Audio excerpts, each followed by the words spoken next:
Me imagino que todavía han de estar en el otro curso, pero el problema es que si nos vamos atrasando, entonces terminamos los acá más tarde.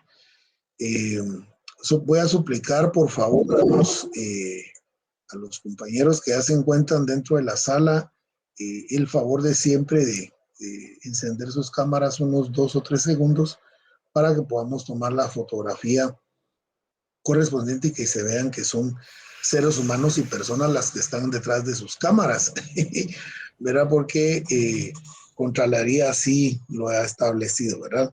Les agradezco muchísimo su colaboración y estoy tomando aquí la captura de pantallazos para que entonces quede grabado quiénes son los que están participando el día de hoy. Agradezco muchísimo, ya pueden apagar las cámaras. Muchas gracias por tema de, no solo de seguridad de ustedes, sino también para la comodidad de ustedes, ya que pues nos encontramos todavía en sistema virtual a distancia, ¿verdad? Yo también voy a apagar mi cámara y entonces vamos a iniciar precisamente donde nos quedamos el último día de clases, no sin antes dar algunos avisos parroquiales que pues son de interés para ustedes. En primer lugar, indicarles que ya se están llevando a cabo los exámenes correspondientes a la primera oportunidad de retrasada del semestre anterior. Yo lo único que tengo que recomendarles, por favor, compañeros, es que realicemos el trámite eh, lo, lo, lo, más pronto posible previo a que se realice el examen, es decir, por lo menos hagan su asignación y el pago de su boleta respectiva, generando su boleta respectiva de pago 24 horas antes. El problema es que a veces cuando lo hacemos el mismo día, por ejemplo, sábado, los bancos a veces los sistemas no funcionan y entonces el sistema de la universidad a veces lo registra y a veces no. Por eso es de que, aunque ustedes hayan generado su boleta y se hayan asignado a la sección que supuestamente ustedes querían, no son después asignados a esa acta respectiva. Y entonces, como consecuencia, entonces no van a aparecer en el acta correspondiente, ¿verdad? Entonces, solo es una recomendación. Y hablando de exámenes, entonces, también informarles que están, perdón, por publicar los exámenes del calendario de los primeros exámenes parciales de nuestra facultad. Y entonces todavía no es permitido que nosotros eh, pues los hagamos públicos, ¿verdad? Porque están en firma el señor decano y podría haber ahí alguna variación, ¿verdad? Porque como pues se calendarizan y entonces tomar en cuenta que se calendarizan el mismo día, la misma hora, el mismo curso, ¿verdad? Sobre todo por aquellos que llevan o están limpiando cursos para que no se les vaya a traslapar ahí, ¿verdad? Los cursos para esta jornada nocturna, desde el año pasado, antepasado, me parece que estamos en línea, han sido solicitados desde la decanatura para beneficiar al estudiantado que se pasen en horario de las 19 horas en adelante. Yo ya les indiqué, por ser un curso procesal y por la cantidad de material y sobre todo en leyes que hemos estado viendo, pues van a tener 1 hora y media para poder responder al examen, empezando a las 19 horas, terminando a las 20 horas con 30 minutos. Una parte procesal y hay un formulario Google siempre con preguntas evidentemente procesales, ¿verdad? Seguidamente ustedes van a tener 3 días hábiles a los compañeros que no puedan por algún motivo, circunstancia de fuerza mayor, considerada como de fuerza mayor la salud, el fallecimiento de algún ser querido cercano o el trabajo inclusive. van ustedes a tener 3 días hábiles para poder solicitar su examen extemporáneo, ¿verdad? Y terminados esos 3 días, ya no se dará más oportunidad de solicitarlo. Me tienen que enviar un correo electrónico. En las primeras diapositivas que les mandé aparece ahí la dirección de mi correo electrónico institucional, que es la forma oficial de comunicarnos, y posteriormente a los 5 días siguientes, ¿verdad? Se les estará practicando el examen extemporáneo. En el caso de haber clases normales, pues se les envía a su correo, ¿verdad? El enlace para que ustedes puedan responder al examen. Otro de los aspectos que me parece importante recordarles, o al menos cómo es que yo lo manejo durante los exámenes parciales, tanto los primeros como los segundos exámenes parciales, es que de conformidad con instrucciones emanadas por la Junta Directiva y por las diferentes coordinaciones de nuestra facultad, entre examen y examen no está permitida la suspensión de clases. Yo me hago presente y aperturo la sesión y las salas de las clases. Pero, es el estudiantado el que decide y el que manda. Es decir, acá, más o menos, ahorita, por ejemplo, hay 127 estudiantes adheridos a esta transmisión. Según este tablón de Classroom, son 250 casi estudiantes los asignados. Imagínense, por lo menos está más de la mitad, ahorita ya subió a 130 estudiantes. Sin embargo, se considera como quórum el 50% más 1 para poder llevar a cabo una sesión. Yo personalmente soy del criterio docente de que por lo menos deben de haber por lo menos unos 60 estudiantes, 100 estudiantes, estamos hablando de 100, 250, por lo menos unos 100 estudiantes.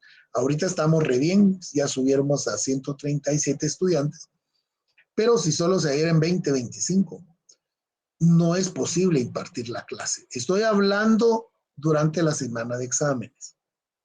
Es decir, a las 7 y media doy como plazo, y si no sube a 100 estudiantes, y si siguen 20, 25 estudiantes nada más, porque obviamente el estudiante está preocupado por someterse al siguiente examen, ¿verdad? Máxime si es el examen de uno, ¿verdad? Entonces, día martes y jueves, en donde no hay examen, yo ingreso a la sala y no pasamos de 20, 25 estudiantes, yo procedo a cancelar la clase. No hay punto visto.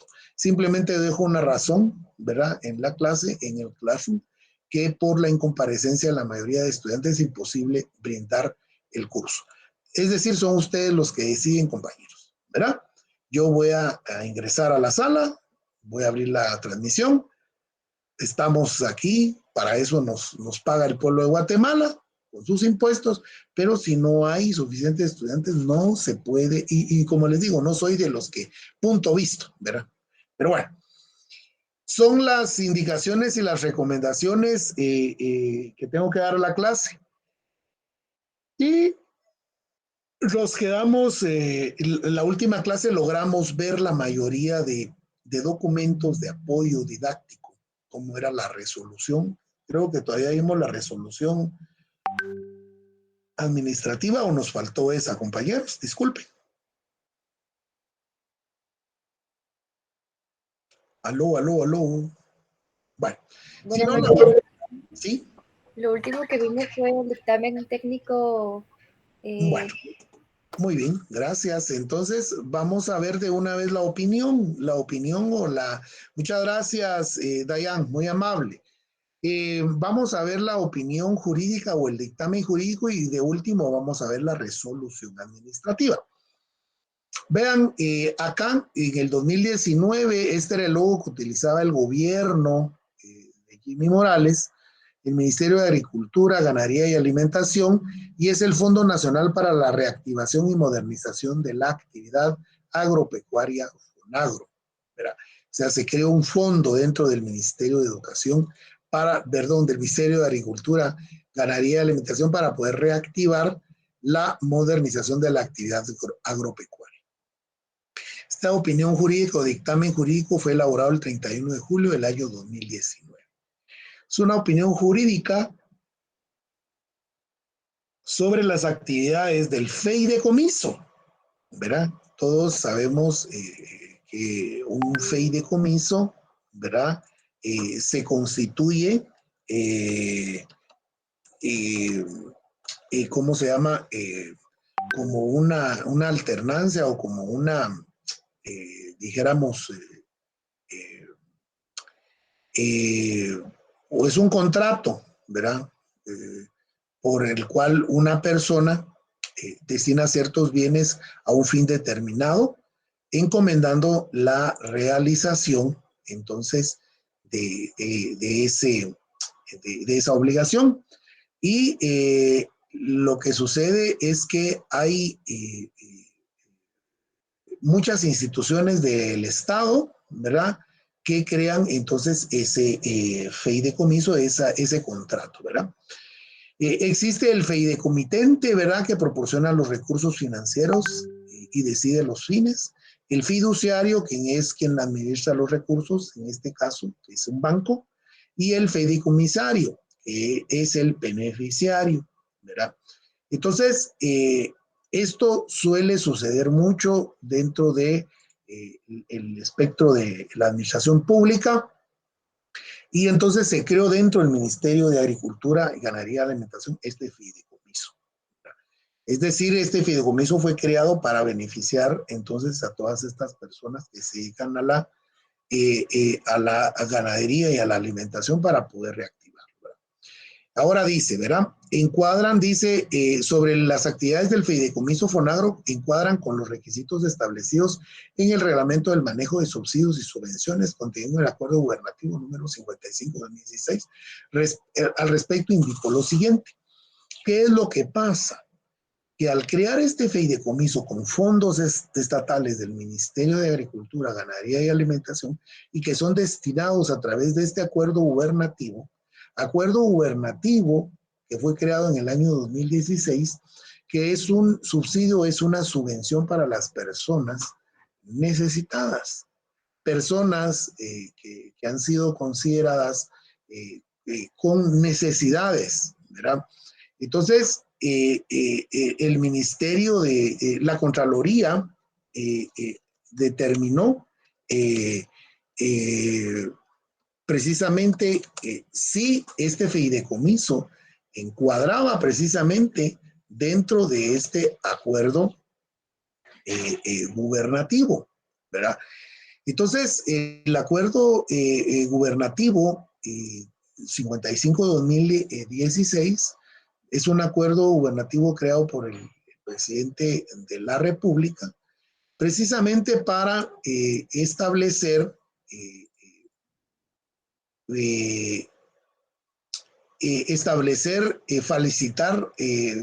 facilitar, a las entidades públicas del Estado, ¿verdad? El manejo y la evaluación, la administración de los programas para subsidiar a las personas o a entidades inclusive necesitadas, ¿verdad? Entonces, la Contraloría procedió a analizar o a fiscalizar este subsidio, este fideicomiso, ¿verdad? Y a las personas beneficiarias. De esa cuenta es que entonces se dieron los siguientes hallazgos. Hallazgos de cumplimiento de leyes y regulaciones aplicables, número 2, dice, y el incumplimiento al reglamento de subsidios de condición. Al evaluar los proyectos que ejecuta el fideicomiso Fonagro, se determinó que los proyectos seleccionados para su revisión y que presentaron desembolsos durante el periodo del ejercicio fiscal 2016 en el convenio administrativo de los mismos no se cumple con alguno de los requisitos establecidos dentro del artículo 5 del manejo de los subsidios, ¿verdad? ¿Cuál es el criterio? El Acuerdo Gubernativo 55-2016 de la Presidencia de la República, yo le hubiera votado ese hallazgo a la Contraloría. Muy bien, ya vamos a ver, ¿verdad? Como esto es para fines eminentemente académicos y didácticos, ¿verdad? El reglamento de manejo de subsidios y subvenciones, su artículo y convenio establece que la responsabilidad de entidades públicas otorgarle subsidio y subvención a personas jurídicas, celebrar con las entidades beneficiarias el convenio respectivo mismo que debe contener como mínimo a los componentes de mismos que deberán de estar apegados a la estructura programática, la cual debe sustentar sobre la producción de bienes y servicios. B, monto total del beneficiario y estructura presupuestaria, ¿verdad? O sea, aquí está hablando puramente de la ejecución de la programación del POA, ¿verdad? Dos, en la fecha 5 de abril se llevó a cabo la audiencia de discusión de los hallazgos de la Contraloría General de Cuentas en el edificio de la institución, el cuarto nivel, específicamente en el Salón La Ceiba. En dicha ocasión, de referencia al presente hallazgo, se interpuso por parte de los sancionados la defensa siguiente. Indica el diccionario de la Real Academia, miren, desde dónde está iniciando, ¿verdad? La defensa. La lengua, que lo financiero es lo relativo a las actividades beneficiarias y bursátiles de los grandes negocios mercantiles. Igualmente define el subsidio como prestación pública asistencial de carácter económico de duración determinada. La subvención como ayuda económica que se da a una persona o a una institución para que realice una actividad considerada de interés general. De esta manera me permito indicar que tanto la denominación que hace mención en los artículos anteriores citados en las definiciones que establece el diccionario de la Academia Española, los tipos de fideicomisos contra Fonagro no pueden encajar dentro de los subsidios y subvenciones, toda vez que Fonagro, de conformidad con su escritura, constituye de aportes financieros y actividades para el cumplimiento con los objetivos de fideicomiso, al igual que dentro de las reglas de interpretación de la ley de organismo judicial. El artículo 10 establece que para la interpretación de la ley, las normas se interpretarán conforme a su texto según el sentido propio de sus palabras y a su contexto de acuerdo a sus disposiciones constitucionales. El conjunto de una ley servirá para ilustrar el contenido de una de sus partes. Para los pasajes oscuros y que la misma podrán aclarar, atendiendo al orden siguiente, la finalidad del espíritu de la misma, B, a la historia fidedigna de la institución, C, a las disposiciones de otras leyes que los casos sancionados análogos, y D, al modo que aparezca conforme a la equidad de los principios generales del derecho. En la colocación, como se indicó en los párrafos del Fondo Nacional para la Reactivación y Amortización Actividad Agropecuaria Fonagro, desde el tiempo de su constitución hasta la fecha no ha otorgado ni ha manejado subsidios ni subvenciones, ya que este fondo únicamente otorga aportes financieros cuasi de tipo bancario mercantil. Lo anteriormente expuesto en evidencia contundente con la autoridad del personal de Fonagro cumple con los aspectos establecidos requeridos en las disposiciones emitidas por la Contraloría General de Cuentas. Dicha exposición fue considerada como insuficiente por parte de las autoridades, los auditores de la Contraloría General de Cuentas, por lo que dicho hallazgo fue confirmado indicándose que el fideicomiso Fonagro debe cumplir con el reglamento toda vez que se otorgan subsidios y subvenciones. A la fecha, el fideicomiso Fonagro aún se considera que dicho hallazgo no corresponde y que no le es aplicable el reglamento de subsidios porque no se otorgó subsidios y subvenciones, sino que les otorga son aportes de apoyo financiero para que se lleven a cabo proyectos productivos por parte de las organizaciones legalmente constituidas. Mediante el oficio, y aquí empieza entonces los antecedentes, porque hay acá, a criterio del el abogado asesor de este fondo, ¿verdad?, que se le está aplicando mal la interpretación de este reglamento. Y hay una escritura constitutiva, porque es a través de esa escritura constitutiva que se ha constituido este fideicomiso, ¿verdad?, y no corresponde, ¿verdad? Entonces acá vienen ahora las consideraciones legales luego de que entonces se hace el antecedente que de conformidad con el acuerdo gubernativo, y entonces aquí va a ir estableciendo, ¿verdad?, lo relativo a el subsidio, ¿verdad?, al fondo de los subsidios, con relación precisamente a la creación de este fondo, ¿verdad?, los criterios de los proyectos, requisitos para obtención de... Miren, está bien delimitado, estructurado, ¿verdad?, el análisis del caso, ¿verdad? Y entonces a lo que quiero llegar es a la opinión jurídica.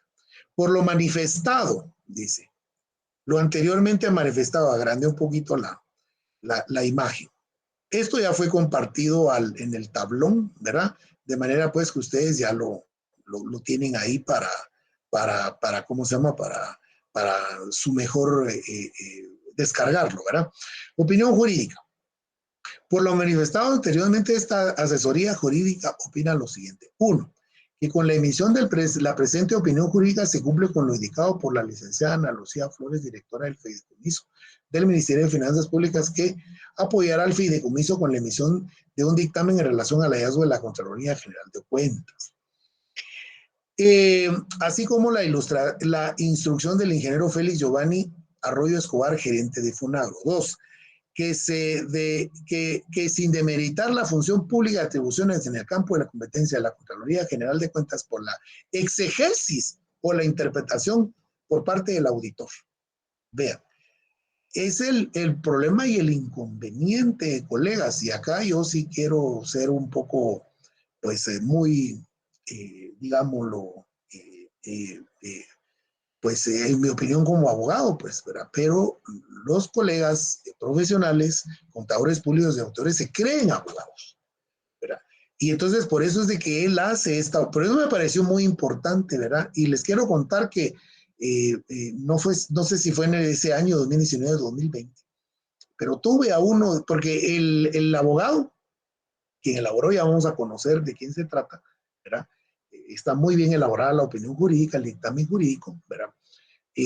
Pues posteriormente ya no trabajó ahí, puso su oficina y todo, y el procurador, pues yo lo tuve de estudiante. Y él, pues, le llevó noticias al colega, al abogado, indicando que en clase, pues yo había llevado, pues, su opinión jurídica, y él mandó a felicitarme, ¿verdad? Y agradecerme, ¿verdad? Porque, pues, un trabajo profesional, cuando él trabajaba como asesor jurídico en esta dependencia, estaba sirviendo de ilustración precisamente para estudiantes. Pero, ¿qué sigue diciendo el IC, verdad? Que sin demeritar la función pública, atribuciones del campo de competencia de la Contraloría General de Cuentas, por lo que la exegesis o la interpretación por parte del auditor, o sea, la interpretación que él está utilizando, esta asesoría pinta opinión jurídica en cuanto al hallazgo confirmado sin pretender entrar en contradicción o generar cumplimiento de deberes.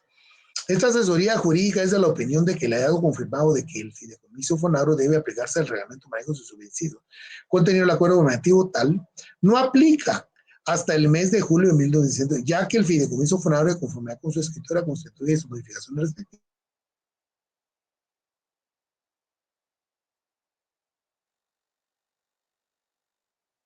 Inversión para apoyar financiera y técnicamente a las organizaciones legalmente constituidas por la generación de proyectos productivos.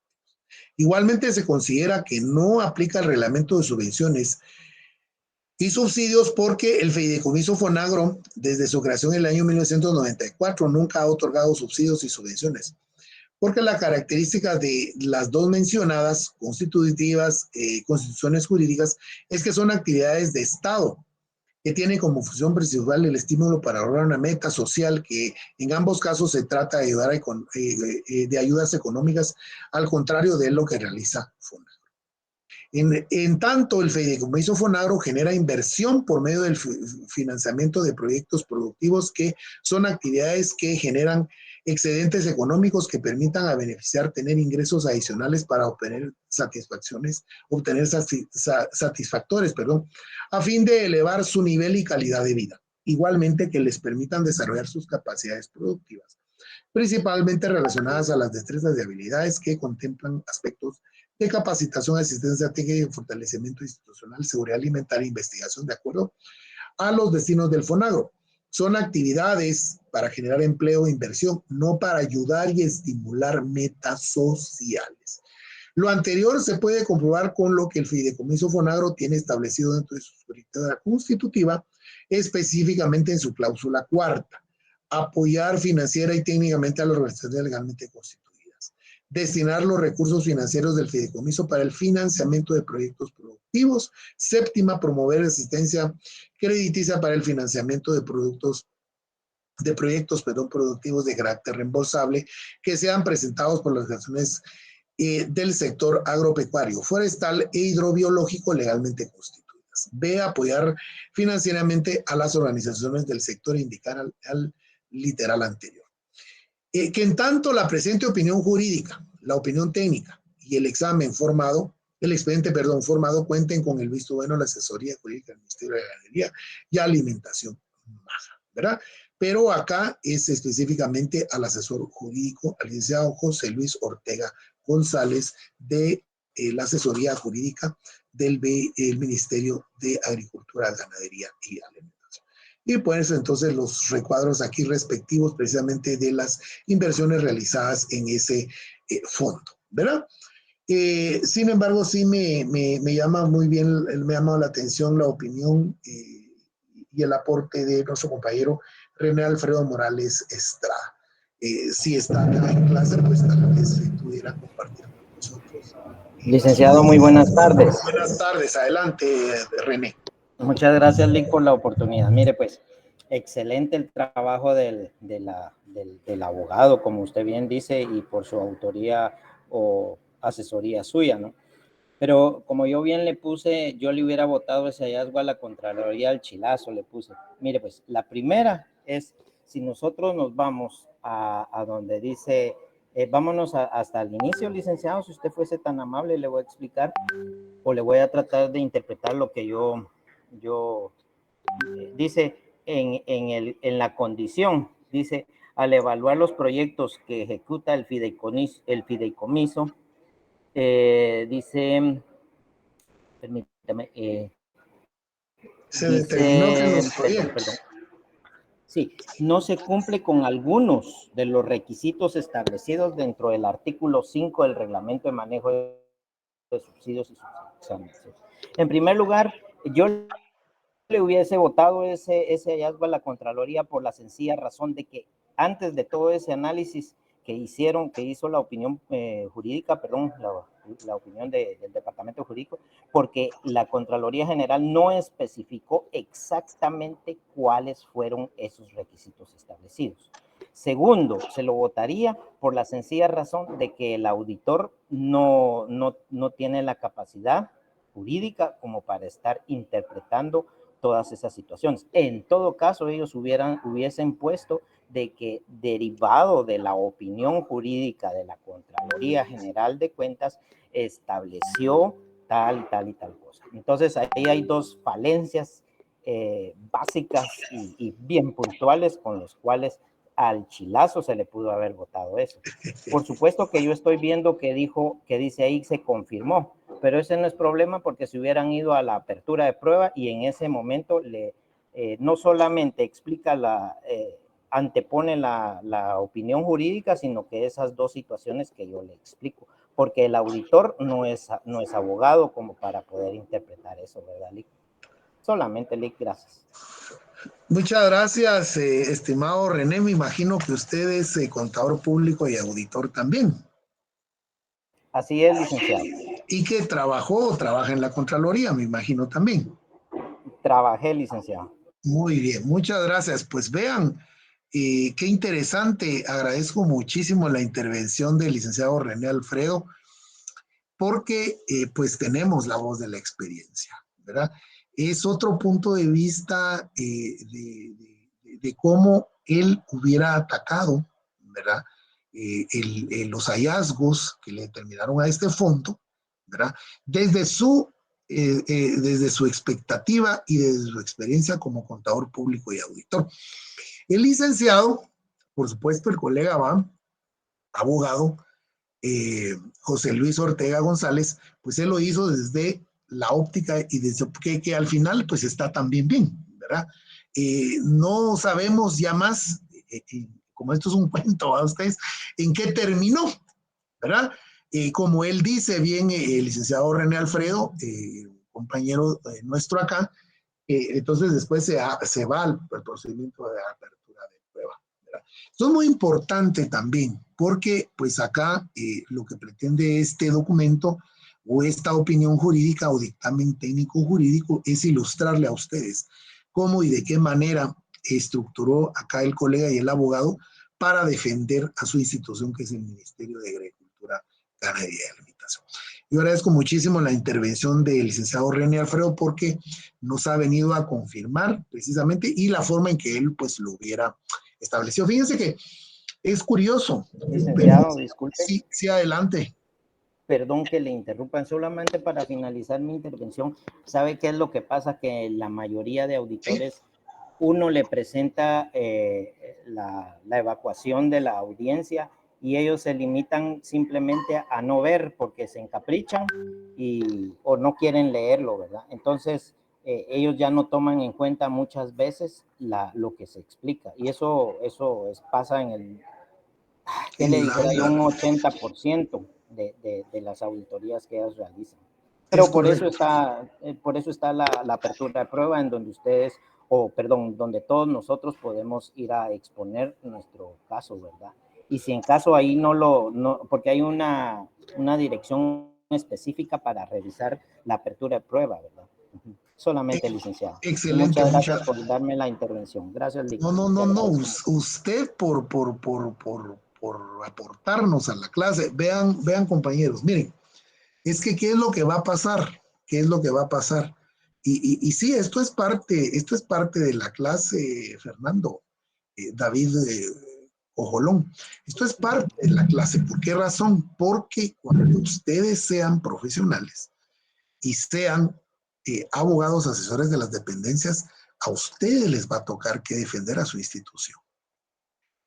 Siempre los abogados nos paramos, pues ahí hay criterios encontrados, altercados y tenemos que fijar posturas.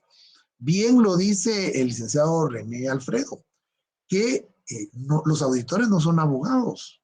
Y lo que pasa es de que ellos, como tienen ese mandato de la Contraloría General de Cuentas, determinan esos hallazgos y demás, etcétera. Y entonces, a mí, yo me recuerdo que en Cultura me tocó también y le confirmaron hallazgo a mis jefes, ¿verdad? Pero ¿y ahí qué se podía hacer, verdad? Bueno, en eso yo me fui, ¿verdad? Ya no supe cómo quedó ahí el asunto, pero yo me fui más por el tema la especial, de la norma general, no de la especial, porque el auditor lo está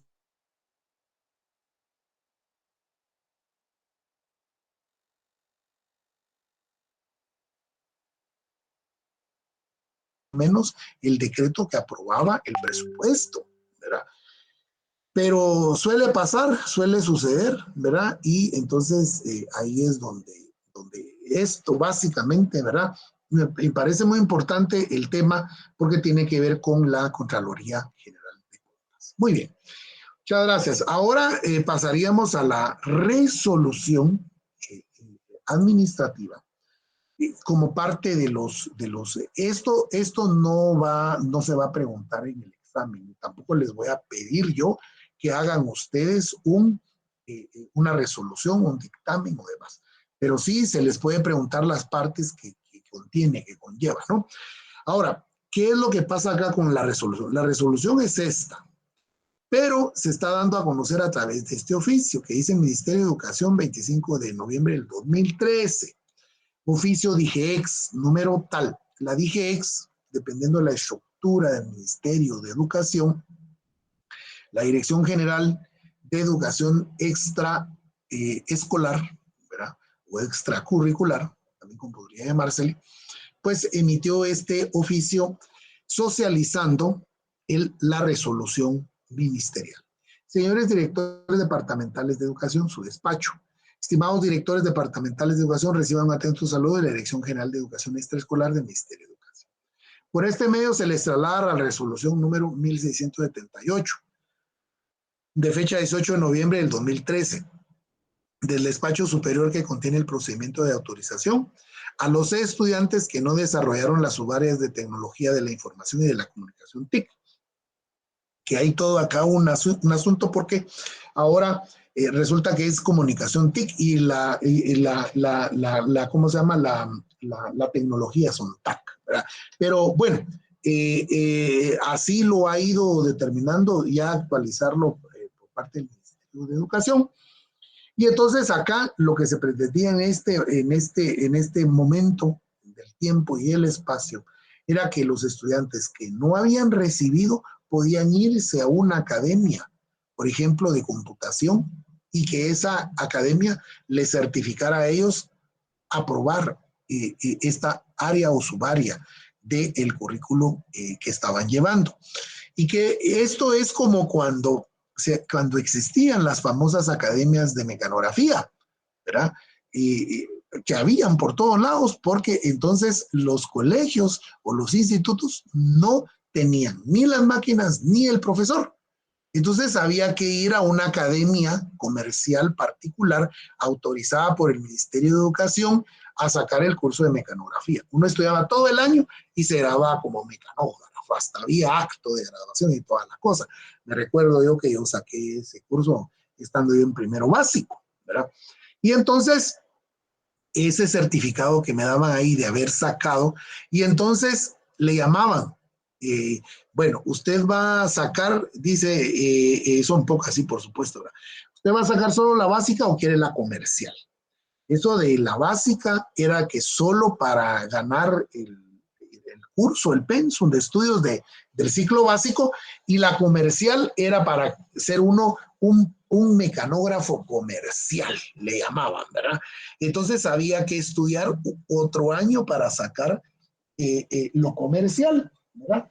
De tal cuenta que entonces uno recibía 2 diplomas y 2 certificados, ¿verdad?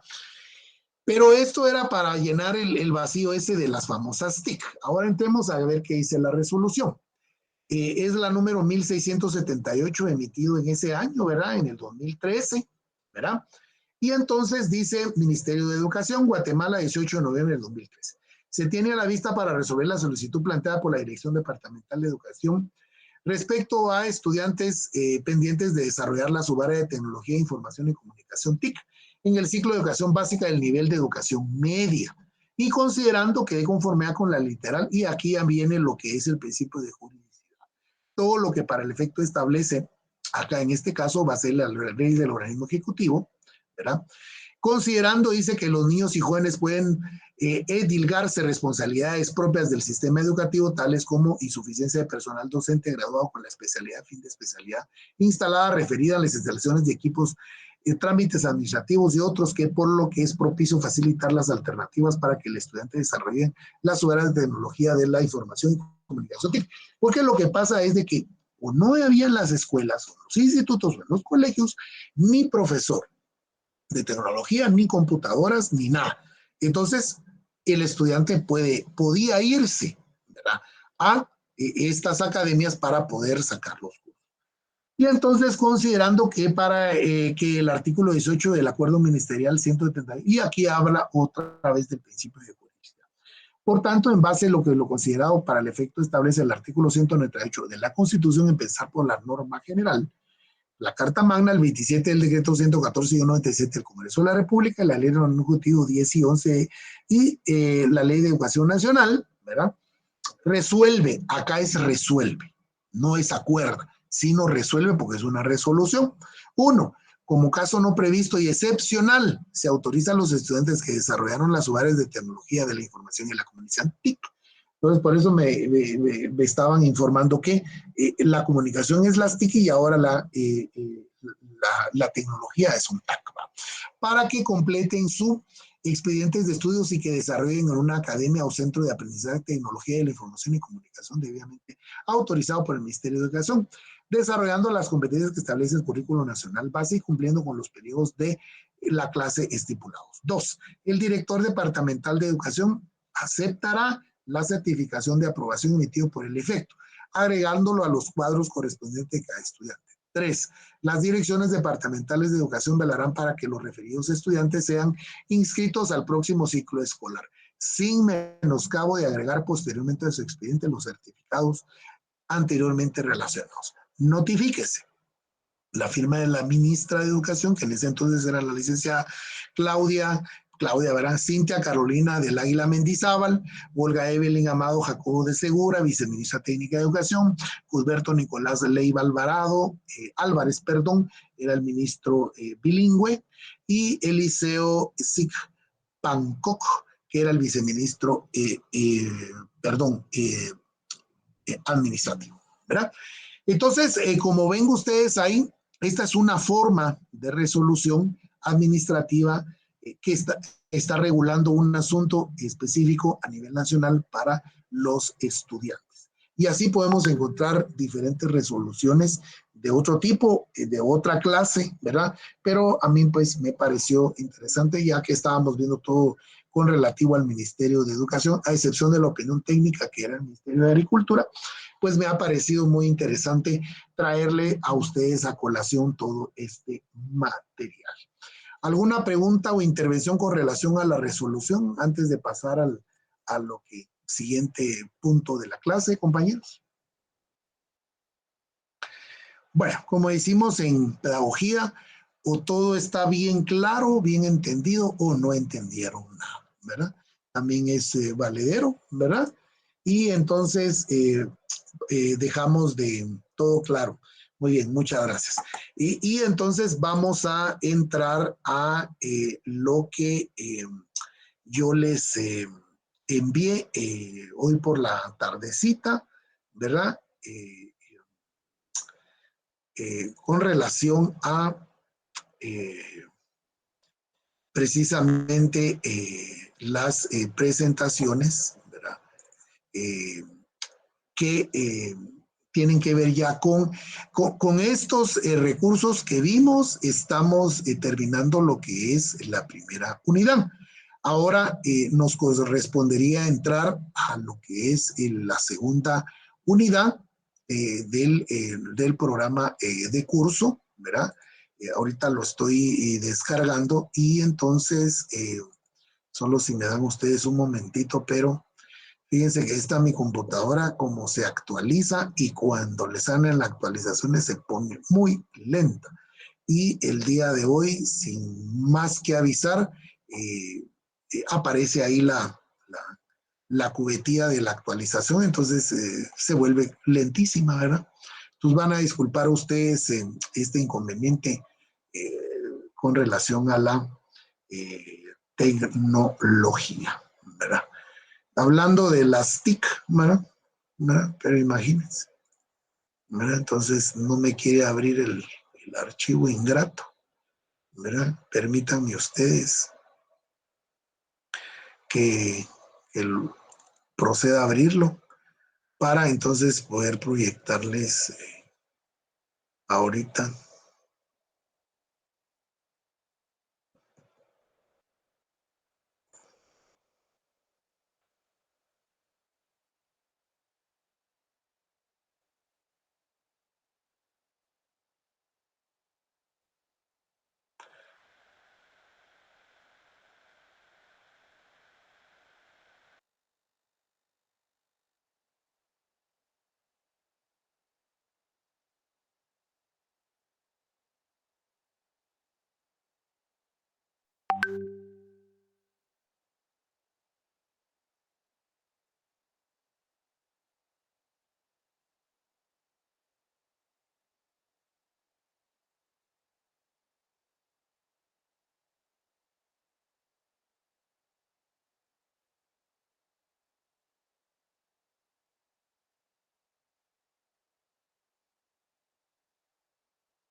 Aquí sigo batallando, compañeros, mil disculpas hoy.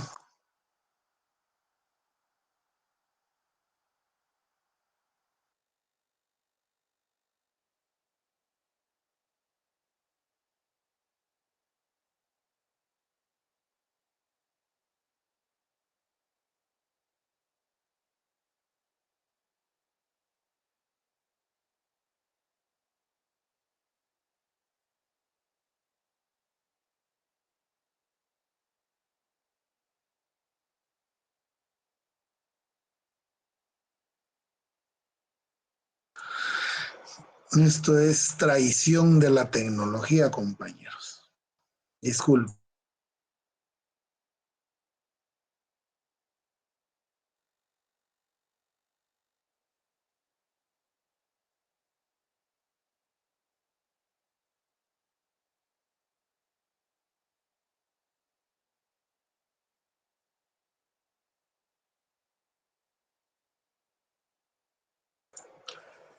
Esto no está previsto por la tecnología, así es que... Si quiere, lo comparto yo, Lick. En la pantalla, A ver, pruebe, por favor, José Luis.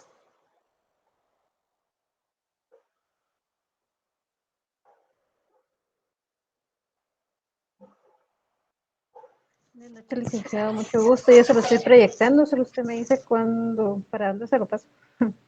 Yo creo que, Vamos a ver, ¿quién o yo nos creo que el compañero ya lo hizo. Ah, no soy yo, ¿verdad? Muchas gracias ahí por el apoyo. Pero usted me dice, si lo quito, si no, dejamos que el compañero lo haga. Sí, no sé quién, cualquiera de los dos está, me parece. adelante, Maritza. Bueno, usted me dice, Lick, si quiere que pase a la siguiente diapositiva. Eh, pongamos a la primera, que corresponde después del como la carátula. ¿Esta? Sí. Ujú. Sí, pues sí puede compartir para todos o la nombro ahí si quiere, no se visualiza ese. ¿No? Deja de compartir y luego intenta proyectar de nuevo.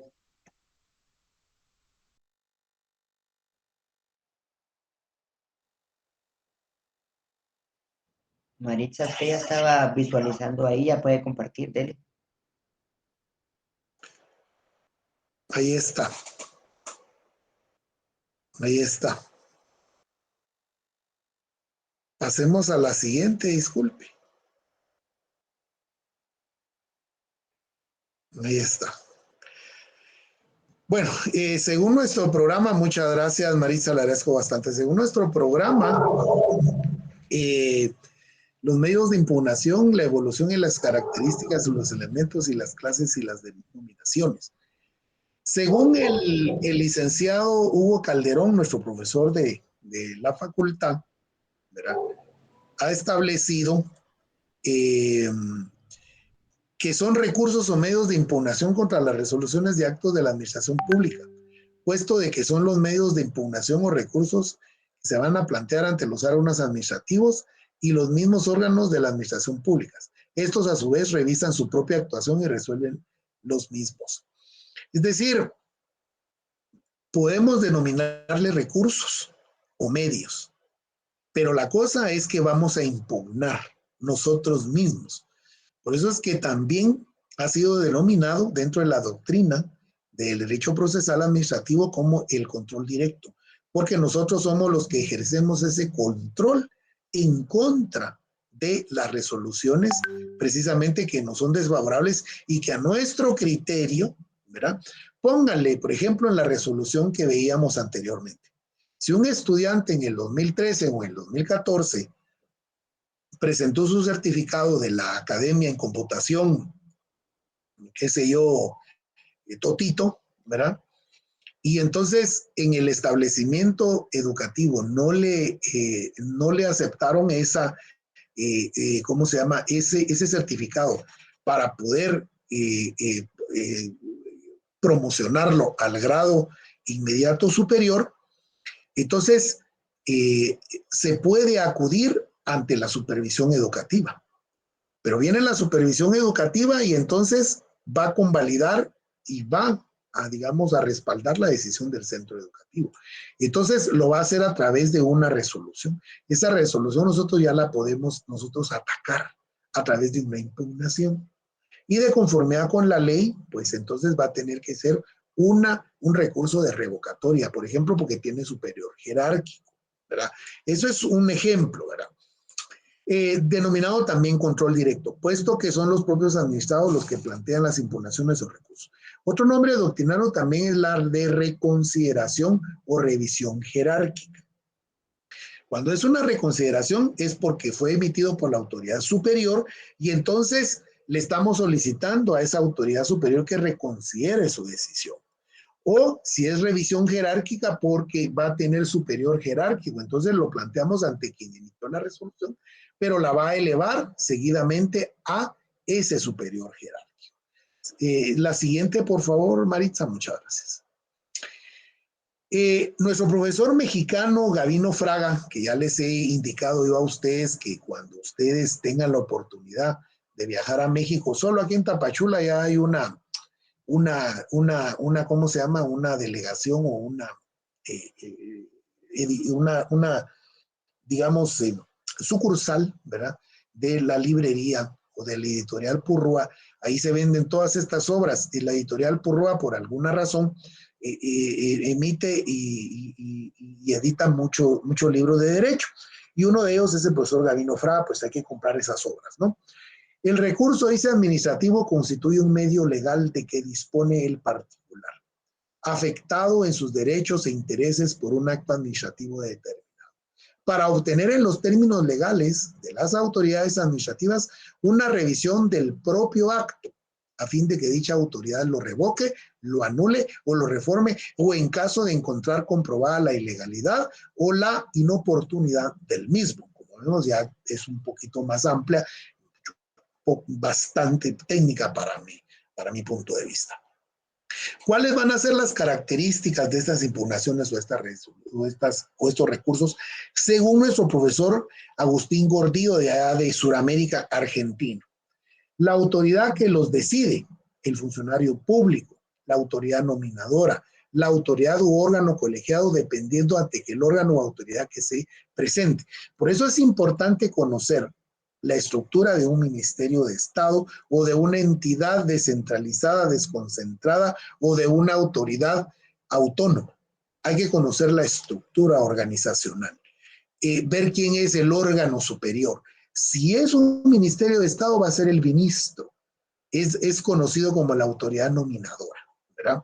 ¿Quién va a estar de segundo? Un viceministro. ¿Quién va a estar de tercero? Va a ser un director general. Sin embargo, la ley de organismo ejecutivo en su artículo 24 y 25 establece que la estructura orgánica administrativa está a cargo del ministro, del administrador general y del director general.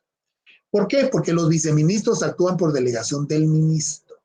Los viceministros o los viceministerios forman parte de la estructura del despacho del ministro. Si estamos ante una secretaría, pues es el secretario. Si estamos ante una entidad desconcentrada, como por ejemplo podría ser el registro mercantil, pues es el registrador. Si estamos ante una entidad descentralizada, podemos mencionar el ADESCA, que es el aporte para la descentralización cultural, o podríamos estar frente al Consejo Nacional de Adopciones, o podríamos estar ante el Registro Nacional de las Personas que son descentralizados, ¿verdad?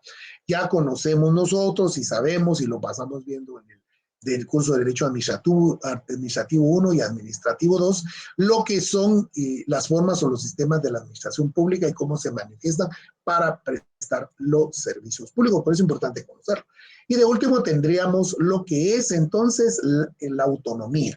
Dentro de los autónomos, los órganos autónomos, tenemos a la Universidad de San Carlos de Guatemala por antonomasia, al municipio también, que son 340 municipalidades a nivel nacional, tenemos al Comité Olímpico Guatemalteco, tenemos al Instituto Guatemalteco de Seguridad Social, ALIX, tenemos a la Confederación Deportiva Autónoma Guatemalteca, el Comité Olímpico Nacional, ¿verdad?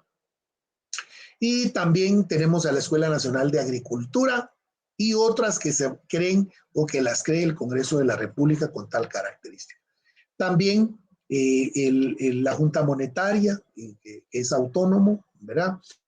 Y también lo es el Instituto de Previsión Social del Artista, que tiene su propia ley orgánica denominado IPSA, ¿verdad? Bueno, la función que ejercen los que deciden el recurso administrativo, su resolución implica la función administrativa, es decir, el funcionario público. Si estamos ante una entidad centralizada como un ministerio de Estado, va a decidir o va a resolver el ministro o el viceministro por delegación del ministro. Si dentro del reglamento orgánico interno o dentro de la ley constitutiva como tal, porque no todo, ojo, no todos los ministerios de Estado tienen leyes específicas, son solo algunos ministerios, como el caso, por ejemplo, el Ministerio de Educación, que adicional de tener su asidero o digamos su partida de nacimiento, si lo podemos llamar de esa forma, que es el decreto 114-97, también está la Ley de Educación Nacional, 12-91. Como y repito, no todos los ministerios tienen esa característica de estar regulados por otra ley que esté a nivel de ley formal del Congreso de la República, ¿verdad? Si es entonces un órgano desconcentrado, pues tiene que ser del órgano, ya bien sea, porque acá sucede algo muy peculiar y muy particular. Hay órganos desconcentrados que se supone, la teoría ha establecido que si son desconcentrados o descentralizados, si no digamos autónomos, son entes colegiados. Pero en Guatemala hay, no sé por qué razón, hubo confusión en el tiempo y en el espacio, pero desconcentrado, por ejemplo, es el Registro General de la Propiedad. Ahí el órgano, el máximo órgano de decisión es el registrador general para el registro central. Y está el segundo registrador que está en la ciudad que es Saltenango. Estos son nombrados por el presidente de la República y forman parte de ese organigrama. Por eso es que son desconcentrados, porque no pertenecen a ningún ministerio de Estado, pero dependen del presidente de la República. Otro de los casos es el INGUAT, que a pesar de que su ley orgánica dice Instituto Guatemalteco de Turismo, a pesar de que dice que, o establece mejor, porque las leyes y las normas no hablan, ¿verdad?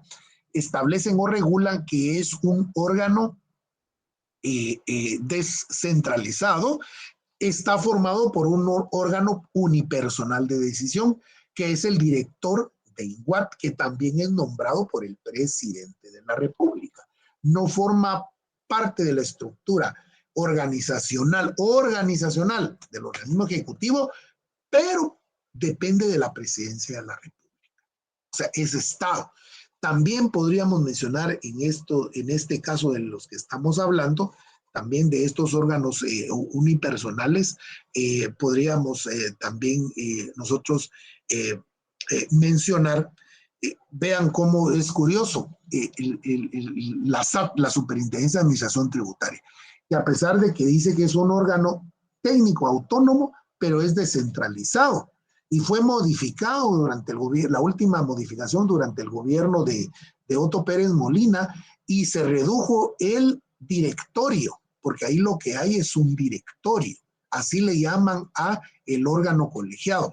Después de que eran como 7, 9 personas, incluyendo un representante de la Universidad de San Carlos de Guatemala, se redujo entonces a 4 personas nada más, ¿verdad?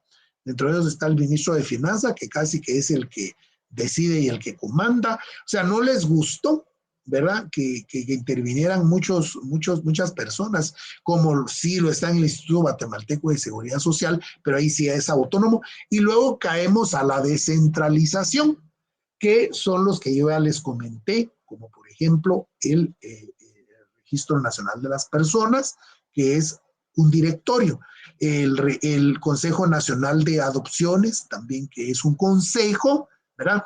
Y por cierto, y así como están esos errores antitécnicos y garrafales en la estructura organizativa del Estado, por ejemplo, el famoso Consejo Nacional de la Juventud. Vean cómo un capricho de un presidente en particular, que fue Álvaro Arzú, perdón, le creó un hueso a uno de sus hijos. Y entonces, por acuerdo gubernativo, creó el Consejo Nacional de la Juventud. Se supone que si es un consejo, debió haber sido, primero, haberse creado mediante una ley. Por eso es que Guatemala no tiene una ley de la juventud y está engavetada ahí en el Congreso. Hay como 3 iniciativas, porque esta es una oficina para mí de la juventud, de programas y proyectos de la presidencia de la República, pero no es un consejo, porque es un director. Y ni hay subdirectores, sino es un director, está el administrativo, el jurídico, secretario, no sé cuánto, y maneja casi nada de presupuesto. Está apilada ya por la DIGEF, por donde está también la Secretaría de Bienestar Social, es una bodega donde tienen sus oficinas, y vaya usted a saber qué están haciendo. Lo que sí es de que el director gana como que fuera ministro, tiene casas, carros, sueldos, puntos. Pero eso es parte de estos anacronismos y estos errores. Y vean ustedes, nadie ha plantado la inconstitucionalidad de ese acuerdo, pero ese consejo es inconstitucional. ¿Mm? Porque entonces es un órgano unipersonal cuando tiene el nombre de Consejo Nacional de la Juventud y dentro de sus fines y objetivos, ¿verdad? Que el mismo Álvaro Arzú lo creó por acuerdo gubernativo. En primer lugar, lo creó por acuerdo gubernativo, insisto, debe haber sido una ley, ¿verdad? Porque es parte característica fundamental, ¿verdad? Semillita va a quitar, bueno, valgan los comentarios políticos propios de la época, ¿verdad? Ustedes, entonces, pero son de los errores, ¿verdad? Igual como lo en INGUAT, ¿verdad? Que Instituto Guatemalteco de Turismo y dice que es descentralizado y es solo un director, ¿verdad? Pero, en fin, ¿verdad? Estos salen porque son tipo de las características según Agustín Gordillo. Miren todo lo que podemos hablar de ellas. Seguimos adelante, por favor. Maritza, muchas gracias.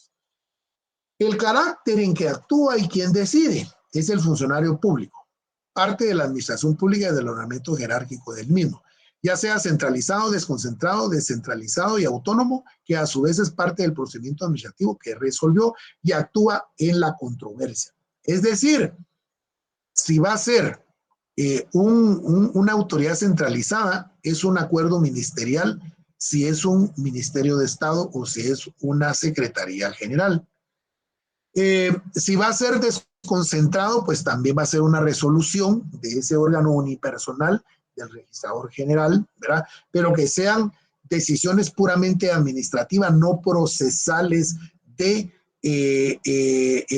no propias de el procedimiento de inscripción, anotación o de todo lo que servicios que presta el registro general de la propiedad.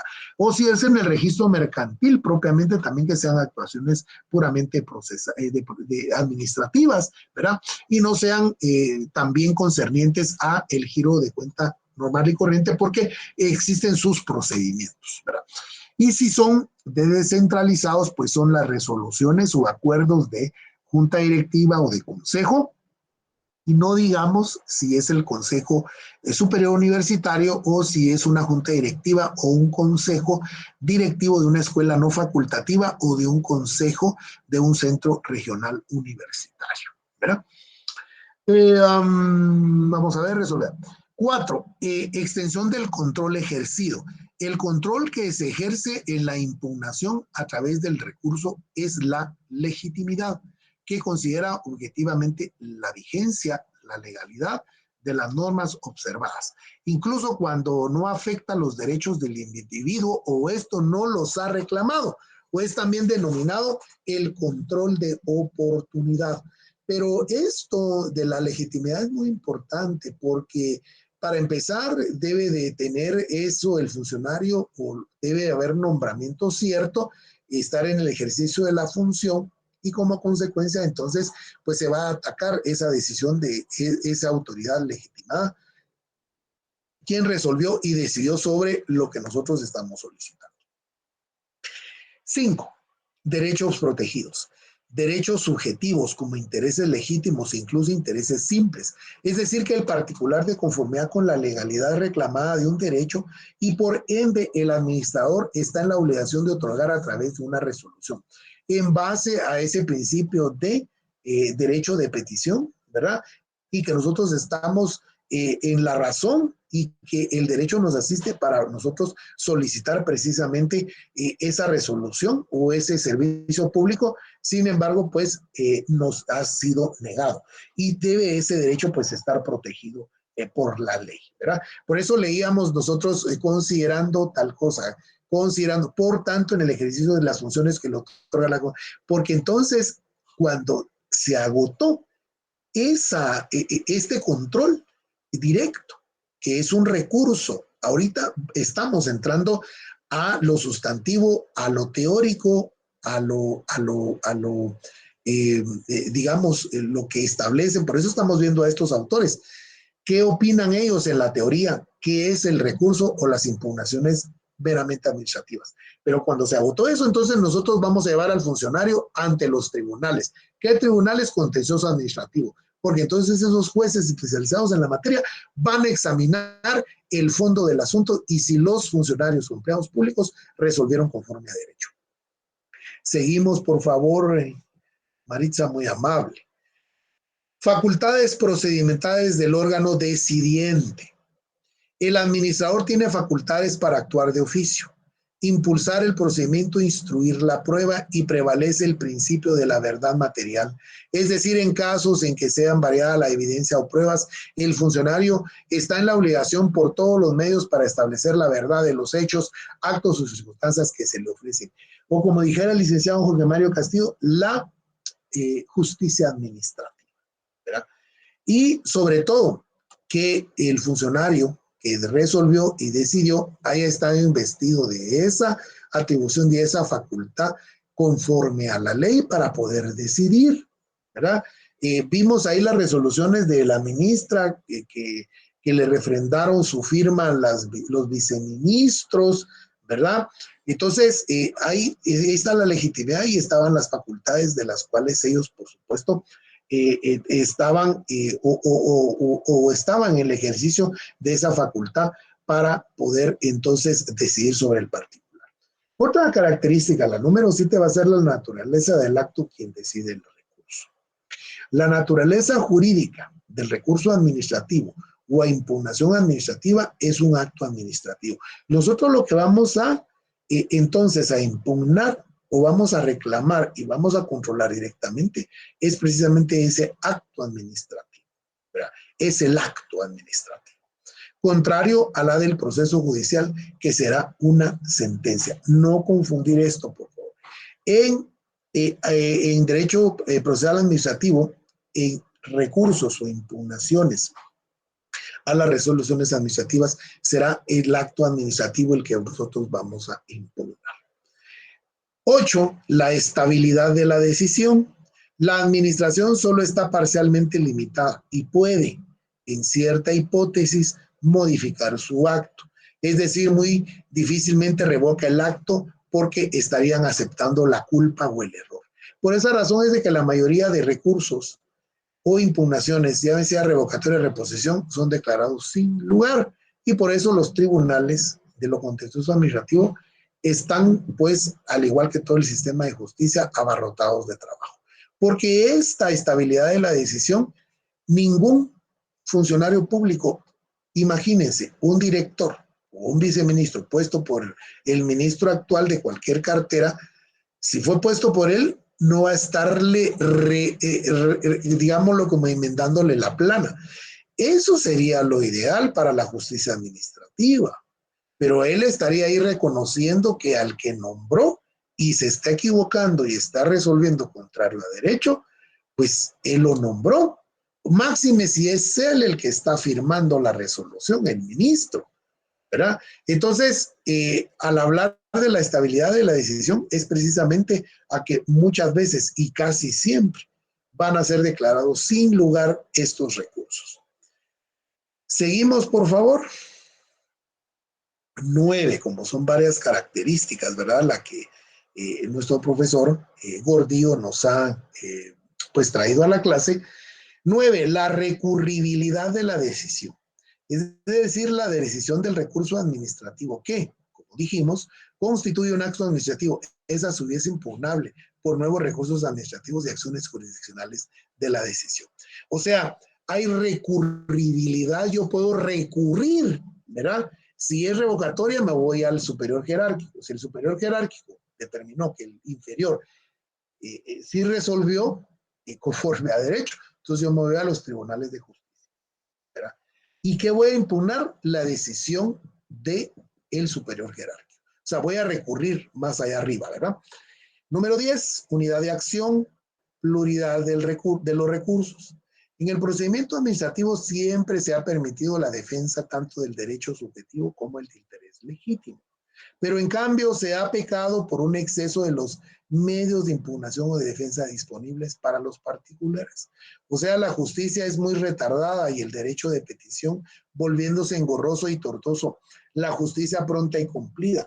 Yo les quiero contar que planteé algunos recursos durante la plena pandemia ante el Ministerio de Educación en contra de unos acuerdos ministeriales de la actual administración. Y resultó ser, compañeros, que me notificaron la resolución de uno de los recursos al año y medio. Y el otro todavía estoy esperando que me notifique, ¿verdad?